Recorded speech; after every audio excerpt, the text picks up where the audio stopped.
Hola a todos, muy buenos días. La noticia más importante durante la noche ha sido que según Axios, que como saben suele tener información bastante directa de lo que pasa en la Casa Blanca, Irán habría presentado un plan en tres fases para Estados Unidos para poder poner final a la guerra. La primera fase sería precisamente eso, poner fin a la guerra y dar garantías. La segunda fase sería abrir el estrecho de Hormuz. Y la tercera fase sería seguir con las negociaciones nucleares. Irán lo presenta así porque tienen disensiones internas muy importantes entre el gobierno normal y la parte más radicalizada, que es la de la Guardia Revolucionaria, sobre cómo evolucionar con estas negociaciones nucleares. Por eso pretenden poner primero esas otras dos fases y dejar lo de las negociaciones nucleares para el final, lo que no sé si eso es aceptable para Trump.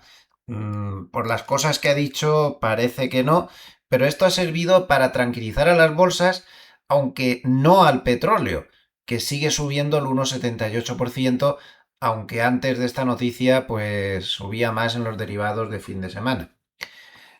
Esto es lo que hay y esto ha devuelto la esperanza a los mercados, que están abriendo las bolsas tranquilas, como digo, pero también Tran ha dejado caer que el análisis que estábamos llevando era exacto, que tiene muy claro que si aguantan, Irán se va a quedar sin capacidad de almacenamiento, lo ha dicho clarísimo, luego ahí estaba la clave, el bloqueo naval lo que está causando es eso, que se van a quedar sin capacidad de almacenamiento y entonces van a tener que ceder. La cuenta atrás ya la tienen puesta y de aquí al veintitantos de mayo, si tienen que parar los pozos, luego no los van a poder recuperar, dado que por una serie de historias geológicas los pozos quedarían en una parte inutilizados. Quédense que este vídeo les va a interesar. Vamos a analizar todo esto más despacio y otras noticias importantes en la apertura. Empezamos. Muy buenos días a todos, bienvenidos. Les habla José Luis Cárpatos y esta es nuestra crónica de apertura de la sesión de hoy, lunes 27 de abril. Empezamos a grabar a las 8:51 de la mañana, hora de Zúrich, 2:51 de la madrugada, hora de Nueva York. Así que, tal y como les comentaba en la apertura, sí que parece que se están acercando negociaciones finales, pero simplemente por pura necesidad de ambos. Estados Unidos no puede permitirse mucho más tiempo así, está siendo machacado, ¿no?, en los sondeos electorales y además el precio de la gasolina está muy alto. Y por otro lado, los iraníes tienen una cuenta atrás, como acabo de explicar y como hemos visto muchas veces en estos vídeos, que es insoslayable. O llegan a un acuerdo o se comen los pozos de petróleo, porque aunque suelen colar algún que otro barco en el bloqueo naval, eso también es cierto. Bueno, el caso es que al final se van a quedar sin capacidad de almacenamiento y tendrían que parar los pozos. Ya no hay más tiempo y esa es la baza que está jugando Estados Unidos. Así que pues el mercado sigue pensando que habrá acuerdo tarde o temprano. De momento Goldman ha subido el precio del petróleo para finales de año. Dice que siempre y cuando el estrecho de Hormuz esté abierto para finales de junio, el Brent terminaría el año en 90 en lugar de 80, que es el precio que tenían hasta ahora. Un 90 ya va a picar en la inflación. Por supuesto, si el estrecho de Hormuz no se abre para esa fecha, pues tendrían que seguir subiendo el precio del petróleo. Al margen de todo este lío de la guerra, tengan en cuenta que entramos en una semana clave en cuanto a la temporada de publicación de resultados, porque tenemos que el 44% de la capitalización del SP500 va a publicar resultados en esta semana.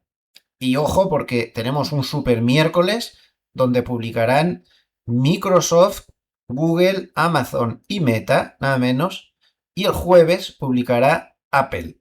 Así que entre miércoles y jueves podemos tener movimientos muy importantes, porque hay que recordar que todo el sector tecnológico está tirando. El mercado ha vuelto a lo de siempre, ¿eh? Todo eso de las rotaciones, esas famosas de las que tanto se hablaba, todo eso se ha terminado. Comentaba VS en estos días que precisamente que está siendo una subida sin mucho entusiasmo y bastante mal acompañada, ¿no? Decían que el rally se está haciendo con poco volumen y casi todo lo ha tirado la tecnología. Olvídense de todas las rotaciones esas. Dicen que desde el suelo del 30 de marzo, tecnología más servicios de comunicación explican el 68,5% de las ganancias del SP500. Y si miramos desde el inicio del conflicto activo, la tecnología es prácticamente el 100% de la subida. Todo lo demás, más bien, lo que está es restando. Sectores cíclicos, consumo, financieras, dice UBS que han contribuido muy poco, que no estamos viendo ya esas rotaciones cíclicas tan sanas que estábamos viendo y que todo eso ha terminado. Por lo tanto, volvemos a lo mismo de siempre, la tecnología está siendo la clave de todo. Por cierto, que en ese paper VS habla de una cosa que me parece bastante interesante, ¿no? Dice que la subida de rentabilidades que estamos viendo en los bonos no es por miedo a la inflación. Ellos defienden la postura de que es por miedo fiscal. Dice que interpretan que el mercado teme más al deterioro fiscal a largo plazo, subsidios energéticos, crecimiento débil, la fortuna de gastos, las deudas inmensas que no se pagan, que la inflación a corto. Y considera que cuando los bancos centrales empiecen a hablar más de crecimiento que de inflación, los tipos reales deberían caer, especialmente en Estados Unidos, lo cual podría ser muy positivo para el oro y la plata y volver a meter al dólar a la defensiva en el medio plazo. De hecho, Deutsche Bank, en otro banco, estamos hablando de UBS, Deutsche Bank este fin de semana ha puesto un precio objetivo para el euro contra el dólar en 1,25 para finales del 2026. Se tiende a pensar que el dólar no lo va a pasar bien. Ayer les puse un vídeo que lo tienen recomendado arriba a la derecha, donde, bueno, como se ha vuelto esta euforia de la tecnología, pues estamos viendo una oleada de salidas a bolsa, pues, tremenda. Algo así pasó también, si recuerdan, antes del pinchazo la burbuja del 2000 y después del COVID también. Estamos muy emocionados lanzando PVs. Bueno, pues se espera que este año sea récord histórico absoluto de OPVs, otro signo más, ¿no?, de la euforia reinante y sobre todo en la tecnología. Y simplemente les recuerdo una cosa que ya les dije en ese vídeo de ayer, que la OPV media del 2026 sube un 19% el primer día de cotización, que es más o menos lo que sube en la media histórica de 30 años, un poquito más. La media histórica de 30 años es un 16. Pero que a partir de ahí la cosa no va muy bien. La OPV media ha tenido una rentabilidad desde 2023 negativa una semana después del 1%, un mes después menos 1%, 3 meses después menos 5% y 6 meses después menos 7%. Como vemos, muy atractivo no es. Eso sí, también comenté ayer que las que tienen buenos ratios macro lo hacen mejor, evidentemente, que las que lo tienen peor. No todo vale y sobre todo no se confían. Aquí lo único que interesa es el primer día. La mayoría de la gente después del primer día se sale y donde se ganó todo lo que se tenía que ganar el primer día ya no se ve más. Este fin de semana, tanto Garrett como Flood, John Flood de Goldman, que son dos de los buenos, de los que a mí me gusta seguir, advierten lo mismo, que los hedge funds están saliéndose de mercado, que no ven claro el rally, y sobre todo que los CTAs están quedándose sin combustible. Esto último es muy importante. Especifican los dos que han comprado ya 170.000 millones de dólares y que ya les queda poca gasolina en el depósito, por lo tanto, esto no va a ayudar. Y por el lado contrario, ambos nos recuerdan el tema de los rebalanceos negativos que vamos a tener en los días de esta semana, los 4 días de esta semana que aún estarán dentro del mes de abril. Aquí pueden ver la tabla que presenta John Flood. Bueno, pues se espera 25.000 millones prácticamente de rebalanceos negativos. No es una cifra tremebunda, ha habido bastantes peores, pero son casi todo en trimestrales. En mensuales sí que es una cifra bastante fuerte. En cualquier caso, como ven, es una cifra considerable y que va a hacer daño. 25.000 millones de dólares saliendo en 4 días, pues va a picar. Eso lo vamos a tener ahí, teniendo en cuenta además que el blackout de recompras se va levantando poco a poco, pero aún queda mucho. Yo creo que deberíamos empezar a escuchar a los bancos de inversión que nos están diciendo que se está cambiando un poco el panorama. VS, como les he dicho antes, es de los primeros que están advirtiendo sobre esto, pero no es el único. Y yo creo que hay que empezar a escucharles, ¿eh? Porque, por ejemplo, en otro paper de VS también dice que las rotaciones que estaban de moda antes del conflicto de grandes a pequeñas, de crecimiento a value y sobre todo de Estados Unidos al resto del mundo que no van a volver. Pues puede que tengan razón, ¿eh? Y esto nos cambiaría mucho el paradigma de mercado. No son los únicos que lo dicen, aunque la mayoría no piensa así. Pero es muy posible que se acabe esto y que volvamos otra vez al excepcionalismo de Estados Unidos. Recuerden que toda esta guerra está afectando muchísimo más a Europa que a Estados Unidos. Entre otras cosas, porque Europa no solo tiene que aguantar la subida del precio del petróleo, sino que tiene que aguantar una subida tremebunda del precio del gas. Muy importante. Mientras que Estados Unidos no tiene no tiene ningún problema con la subida del precio del gas, porque ellos mismos son productores, ¿no? Son muy productores. Entonces, puede ser que no vuelvan esas rotaciones, muy importante, ¿eh?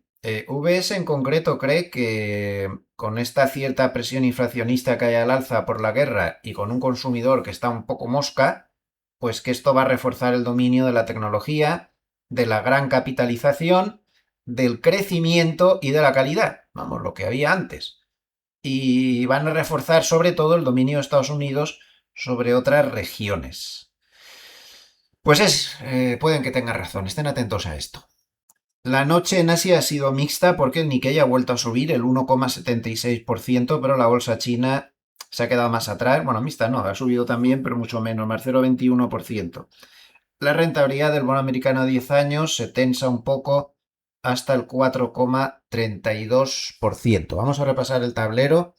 Tenemos al DAX alemán subiendo 0,36%, Eurostoxx 50 subiendo 0,21%, IBEX sube 0,35%, dólar yen menos 0,08% hasta 159,25. Deutsche Bank ha apostado a que queda a finales de año en 150. El euro más 0,14% hasta 1,1761. Bitcoin menos 1,32% hasta 77.624, Bund alemán baja 0,08, bono americano 10 años baja 0,10, SP500 baja 0,12% hasta 7.186, Nasdaq baja 0,05, Russell menos 0,13, el oro baja 0,23% hasta 4.729,9 dólares por onza Troy y el petróleo, ojo, sigue tensándose más 2,26% hasta 96,52, siempre recordando que el físico está como 5 o 6 dólares más alto que el futuro. Si vemos el SP500 Spot, pues al final parece que eso que estaba haciendo ahí, esta cosa rara, era una especie de bandera alcista o algo así. Ha roto, por lo tanto, pues mientras no pierda esta zona de por aquí, zona 7045 más o menos, puede tener posibilidades de llegar hasta 7300, que sería la banda superior de Mogilev. Más abajo, pues evidentemente hay un soporte importante en 7000 y otro en 6900 a la altura de la banda de Mogilev inferior. Desde el punto de vista cuantitativo, la resistencia está más abajo de ese 7300, no lo tiene fácil para llegar ahí porque tiene una resistencia monumental en 7200, que se alarga casi hasta 7225, 7250. Ahí donde está la resistencia cuantitativa, no coincide con la resistencia técnica, por lo tanto tengan cuidado. Por debajo hay una zona de soporte bastante destacable en 7100, pero la más fuerte está más abajo en 6900, donde está por ahí más o menos el muro de puts, que coincide con esa banda de Mogilev inferior. No está muy nutrido de soportes, no son muy importantes.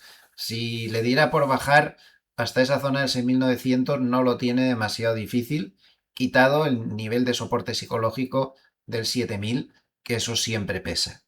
Tienen todos los datos. Si les ha gustado este vídeo, les agradecería mucho un like, que es fundamental, que el algoritmo de YouTube ha cambiado y ahora son más importantes que antes. Muchísimas gracias a todos los amables escuchantes. Les veo dentro de unas horas en la crónica de Media Sesión. Ya saben que este es su canal internacional para cualquier hispanoparlante en cualquier país del mundo que esté interesado por las finanzas. Les envío saludos afectuosos desde Suiza. Gracias.